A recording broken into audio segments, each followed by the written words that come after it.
Hey there, ladies and gentlemen. Well, we should be frank, gentlemen and gentlemen. We've got a lot of content to cover here in this week, so let's dive right in. As you can see, we've got a lot of polymer and metal magazines to go over, so let's move into those. Starting up, we have the Lancer magazines, returning fan favorite in all of their various colors. We also have the 20-round Lancers, originally in Module SIG. I figured now's as good a time as any to port those over and get them into one place. The Troy Battle Mag has seen a facelift.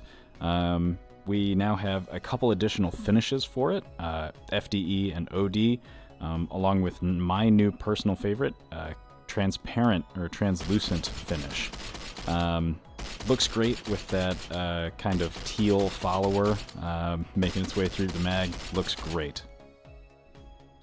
Up next, we also have the MFT polymer magazine. This one comes in black and FDE. Just another polymer magazine. Thought I'd add it into the collection.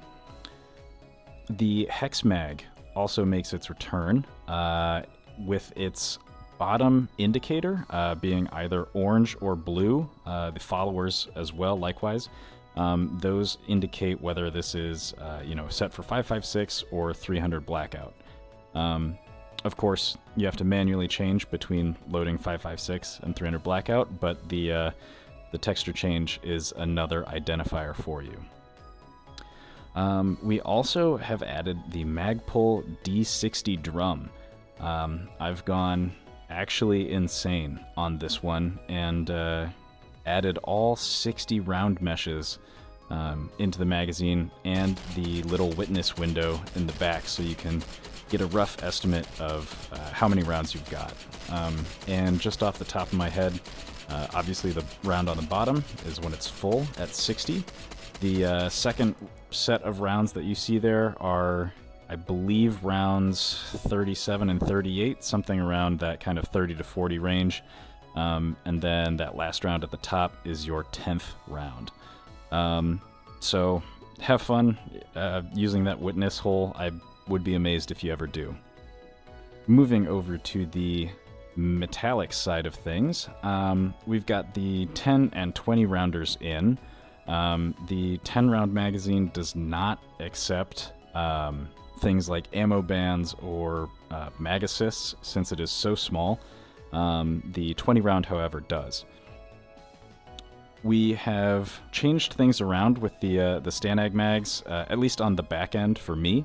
The Stanag mags that we saw last time, the standard 30 rounds, those are now known as the EPM, or Enhanced Performance Magazine, and that finish comes in aluminum and a brown color. We now have a new Stanag 30. This was the original Stanag magazine for ModulAR, which when I kind of sized it up, realized that it was actually sized for like 35 or 40 rounds. So that's been trimmed down to an actual 30 round magazine, and also comes in this kind of war-torn armorer's FDE finish. We are also accompanied by the Surefire 60 and 100 round casket magazines for that extended capacity. Naturally, these being modular magazines, they do accept some of the parts that I've created for them, namely the mag assists and ammo bands, and potentially more in the future. But not all of them will accept the floor plates, things like the Ranger plates, L plates, magazine extensions, things like that aren't universal for all of these magazines. Things like the Lancer mags, the Troy Battle Mags, they're just too proprietary to even try and force something like that to look good, so I'm not going to bother. Obviously, things like the casket mags are simply too thick to accept any parts, so you're going to be left with just changing calibers on those. Hope you understand. This one is a bit of a community wishlist item, but we have the Knights Armament URX3, both the 8 and 10 3/4 inch handguards now come in FDE as well. You do also have the option of cycling through the rail covers that can come for these. So you can pair FDE with black or FDE on FDE if that's your jam. But just a stylish new finish. Kind of helps round out the Knights Armament peanut butter builds that I've been such a fan of on these devlogs. Couldn't help but show off yet another one. Last things last, where are we with the state of the mod? Well, as I hope you can see, I think we're approaching a pretty natural conclusion for development at this point in time. I'm just going to be focused on taking icons for the magazines, so you know what you're selecting. But beyond that, I'm going to be getting this out to QA, a select group of people that I trust to put this mod through its paces. And once they give me the green light, it's go time. It's all yours. And I really can't wait for that to happen. I know people have been asking for a timeline.